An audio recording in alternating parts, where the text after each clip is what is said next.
Alors, tout d'abord, je vous présente nos intervenants. Nous avons tout d'abord le professeur Rafael Sanchez Saús de l'université de Cadix, qui a publié récemment un ouvrage aux éditions du Rocher, je crois, intitulé « Les chrétiens d'Al-Andalus, de la soumission à l'anéantissement ».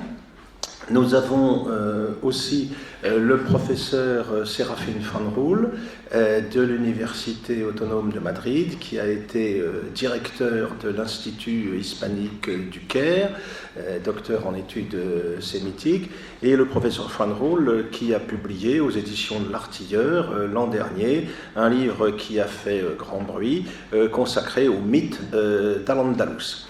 Alors, nous avions prévu d'avoir aussi avec nous aujourd'hui Dario Fernandez Morera, qui est professeur, qui est docteur de l'université de Harvard, qui est professeur à l'université de l'Illinois.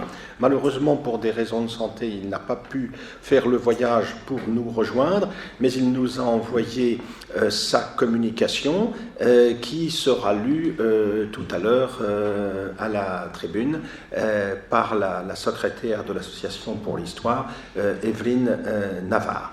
Donc, outre ces trois personnalités espagnoles de premier plan, nous aurons aussi au cours de notre colloque des interventions de Marie-Thérèse Urvoy et de Dominique Urvoy, qui sont des islamologues français. Marie-Thérèse Urvoy a été professeure à l'Université de Bordeaux, Dominique Urvoy à l'Université de Toulouse-Le Mirail.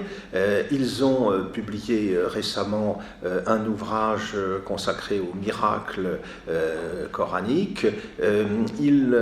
Dominique Urvoy a réalisé il y a quelques années déjà une histoire de la pensée arabe et musulmane qui fait référence sur la question, et je vous recommande aussi le numéro spécial, le hors-série du magazine L'Homme Nouveau, intitulé « L'islam face au christianisme », qui a été en quelque sorte piloté par Madame Urvoy.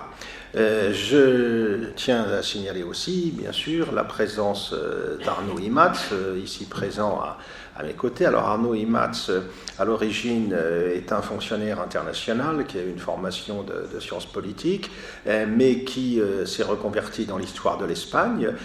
D'abord l'Espagne du XXe siècle, avec des ouvrages très importants, comme la guerre d'Espagne revisitée, réalisée avec la complicité de Pierre Chaunu à l'époque, et puis également un ouvrage consacré à José Antonio Primo de Rivera. Mais ensuite, il s'est consacré à d'autres sujets concernant plus largement l'histoire de l'Espagne dans son ensemble, et il nous présentera, lui, une communication qui conclura ce colloque sur la légende noire espagnole, qui est un élément évidemment important à prendre en compte pour juger de l'image, de la représentation que nos compatriotes français ont souvent de l'histoire de l'Espagne. Alors, tout d'abord, nous allons aborder aujourd'hui donc une séquence bien particulière de l'histoire ibérique, puisqu'il s'agit de l'histoire d'Al-Andalus, question à propos de laquelle nous allons nous efforcer de faire un point à la fois précis et impartial. L'Espagne a toujours eu des relations compliquées avec son histoire. Dès le XIXe siècle, un politicien libéral proposait à ses compatriotes de fermer à double tour le tombeau du Cid. C'est une manière de leur expliquer qu'il fallait cesser de se tourner vers le passé, d'entretenir les nostalgies de l'Espagne, grande puissance impériale à l'époque moderne comme on le sait, et qu'il fallait résolument faire le choix de l'avenir, c'est-à-dire un avenir qui était celui de la modernité industrielle telle qu'elle s'était développée en Europe, en France, en Angleterre notamment. Et tout cela a entraîné tout un débat concernant l'histoire de l'Espagne et par là même son identité. On sait que ce fut la matière de réflexion importante pour ce que l'on a appelé la génération de 1898. 98, c'est la date de la défaite face aux États-Unis. Là, les Espagnols ont vraiment touché le fond et mesuré pleinement l'ampleur de leur décadence. Et à partir de là, la question s'est posée de savoir comment ils allaient définir leur avenir. Je renvoie aux réflexions d'un Miguel de Unamuno dans son Entorno al Casticismo, que nous avons traduit l'essence de l'Espagne. Et ce débat, il va se poursuivre ensuite au XXe siècle, au siècle dernier. On connaît la dispute qui opposa Claudio Sánchez Albornoz, le grand médiéviste, à Amerigo Castro, philosophe et séguiste, le premier cherchant à traquer dans la longue histoire les signes d'une permanence, d'une continuité espagnole, qu'il faisait remonter jusqu'aux Ibères, et il essayait de définir une hispanité qui avait finalement absorbé, assimilé tous les conquérants successifs, là où Amerigo Castro faisait naître l'Espagne au Moyen-Âge à partir de la synthèse opérée, selon lui, entre les éléments chrétiens, juifs et musulmans. Donc, un débat sur l'histoire espagnole qui s'est prolongé, bien sûr, tout au long du XXe siècle. Deux Espagnes se sont rapidement opposées dès le XIXe, celle des libéraux, celle des traditionalistes, tout cela marqué par plusieurs guerres civiles. D'un côté, une Espagne catholique, nostalgique de la puissance qui avait été celle du pays à l'époque des grandes découvertes, à l'époque de la contre-réforme. Et puis d'un autre côté, une Espagne qui entendait résolument tourner ces pages-là et entrer délibérément et résolument dans l'ère de la modernité. Et ces deux Espagnes, elles vont s'affronter au bout du compte, on le sait, dans la tragédie de la guerre civile de 1936-1939. Mais le débat quant à l'identité de l'Espagne ne s'est pas arrêté avec la victoire du franquisme, évidemment. D'un côté, les adversaires du régime vont dénoncer une vision nationale catholique du passé espagnol, là où les autres appelaient à continuer ce qui avait été les combats de la Reconquista contre les musulmans. Eh bien, il fallait les continuer contre la modernité libérale et tous ses dérivés. Alors, tout cela explique que, encore aujourd'hui, l'histoire de l'Espagne demeure un enjeu extrêmement complexe en termes de représentation et à partir de là, en termes de choix métapolitiques ou politiques. Il faut ajouter, pour compliquer tout cela, le fait qu'à partir du XVIe siècle, l'Espagne a été ciblée par une légende noire, brillamment analysée récemment par Joseph Pérez, légende noire alimentée notamment par les pays protestants d'Europe du Nord, tels que l'Angleterre ou les Pays-Bas, ce qui a contribué à compliquer encore les choses. Et aujourd'hui, le débat continue, puisqu'il est question en Espagne comme chez nous d'un roman national qu'il faudrait remettre en cause. On a vu il y a quelques mois, dans Le Monde, un grand article consacré à l'inauguration à Tolède du parc historique inspiré de celui en France du Puy du Fou, et Le Monde évidemment s'inquiétait de voir dans ces parcs la production d'une histoire qui ferait la part belle justement à toute la dimension nationale catholique, en oubliant toutes les turpitudes supposées dont l'Espagne se serait rendue coupable au cours de son histoire, de la Reconquista à la conquête du Nouveau Monde, en passant évidemment par la guerre civile. Alors cette remise en cause du passé espagnol, elle rassemble des gens très différents. Il y a bien sûr les antifranquistes de toujours qui n'en finissent pas de régler leur compte avec le fantôme du vainqueur de la guerre civile. On l'a encore vu récemment à propos du mémorial du Valle de los Caídos. Il y a les anticléricaux, anticatholiques de toujours, bien qu'aujourd'hui l'Église catholique ait perdu une bonne partie de son influence outre-Pyrénées. Il y a les régionalistes, défenseurs des minorités basques ou catalanes. Il y a, comme chez nous, les antiracistes qui remettent en cause la conquête de l'Amérique et le génocide, entre guillemets, dont auraient été victimes les populations indigènes.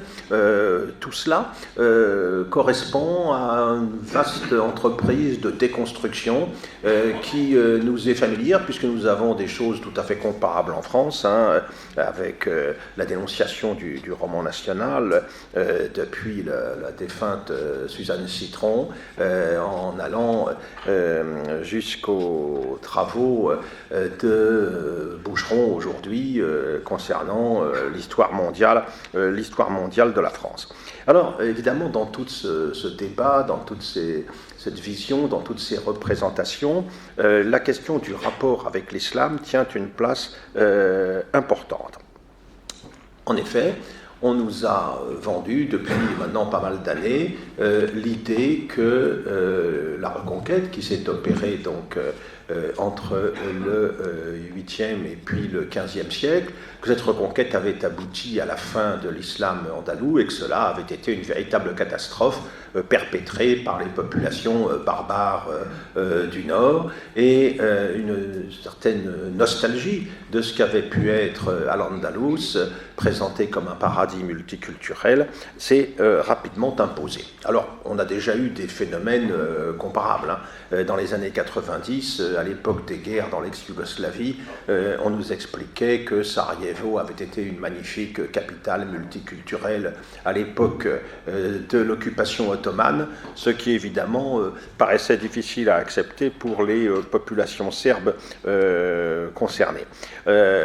Puis ensuite, sur un thème équivalent, à propos d'un problème du même type, nous avons eu la fameuse polémique il y a quelques années qui a concerné Sylvain Guggenheim, ici présent d'ailleurs, dont je salue la présence, qui a montré que l'Europe médiévale n'avait pas attendu les traducteurs de Tolède pour connaître Aristote, ce qui a déclenché, comme on le sait, une véritable chasse à l'homme médiatique qui a duré pendant des mois. Donc l'affaire, on le voit, est une affaire sensible. On voit bien qu'il y a une vision de l'histoire qui est instrumentalisée pour légitimer les nostalgies et les revendications musulmanes d'aujourd'hui. Alors il y a des réactions face à cela.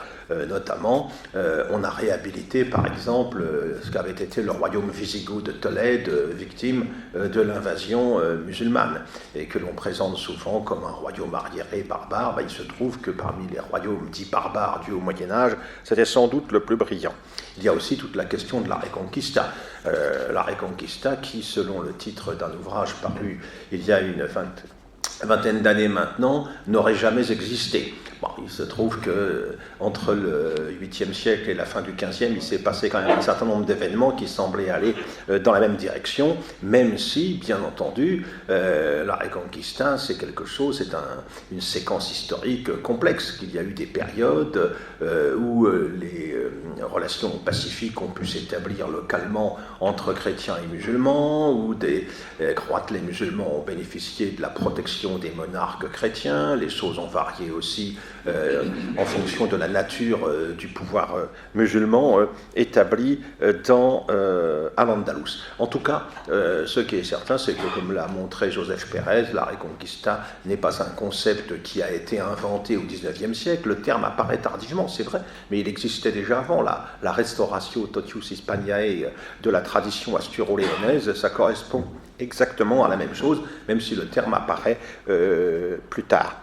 Alors, à propos de cette Reconquista, ou plutôt d'Al-Andalus, l'un des points les plus importants qui sont mis en avant aujourd'hui, dans le contexte de ce qu'on a appelé l'historiquement correct, c'est la tolérance qui aurait régné dans cette Espagne musulmane, dans cette partie musulmane de la péninsule ibérique.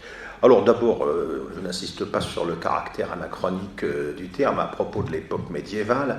La tolérance, à moins qu'on retienne l'étymologie latine de tolerare, qui veut dire supporter, la tolérance telle que nous l'entendons aujourd'hui, c'est un produit de fin XVIIe, début XVIIIe siècle. C'est Locke et puis Pierre Bell qui sont à l'origine de tout cela. Et greffer un tel concept sur la période médiévale paraît tout à fait contestable. Et puis surtout, ce que l'on a longtemps oublié, ou volontairement oublié, c'est que, certes, à l'Andalous, les populations chrétiennes ou juives avaient droit de cité dans une certaine mesure, étaient acceptées par le maître musulman, mais cela au prix de conditions fiscales, juridiques, tout à fait discriminatoires, et dans un rapport qui était toujours un rapport de domination. C'est Séraphin von Rohl qui a comparé, je crois, ce qu'était le sort des chrétiens en Al-Andalus à celui des populations noires majoritaires dans l'Afrique du Sud de l'apartheid, par exemple. Alors évidemment, c'est une référence que l'on ne met pas généralement en avant dans les publications qui se veulent historiquement correctes. Mais au-delà de ce point particulier, il s'agit de remettre en cause, en fait, toute une histoire qui dépasse largement la question d'Al-Andalus.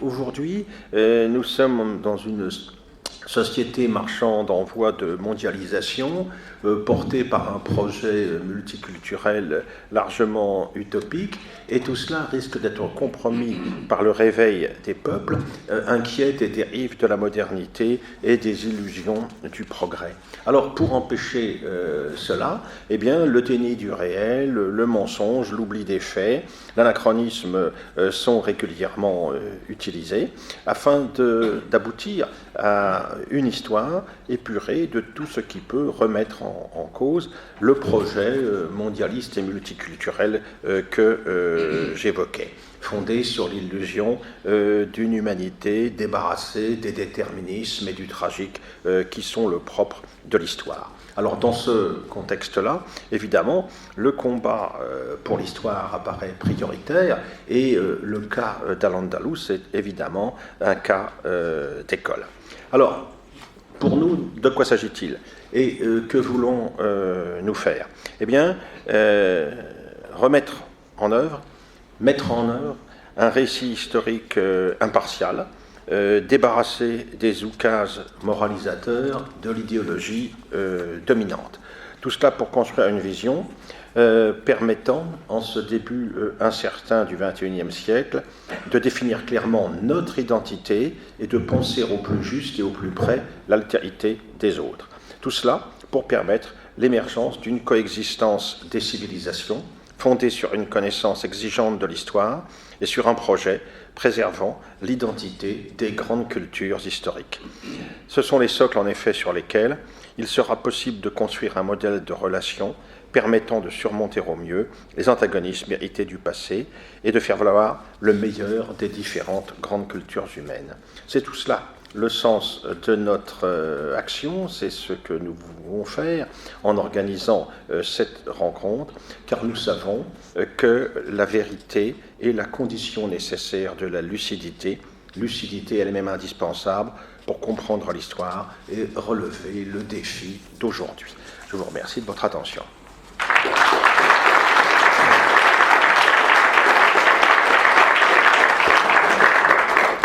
Alors, nous allons donner la parole maintenant à Séraphin von Rohl, que Arnaud Imatz va peut-être vous présenter, et qui va nous parler de la construction du mythe d'Al-Andalus.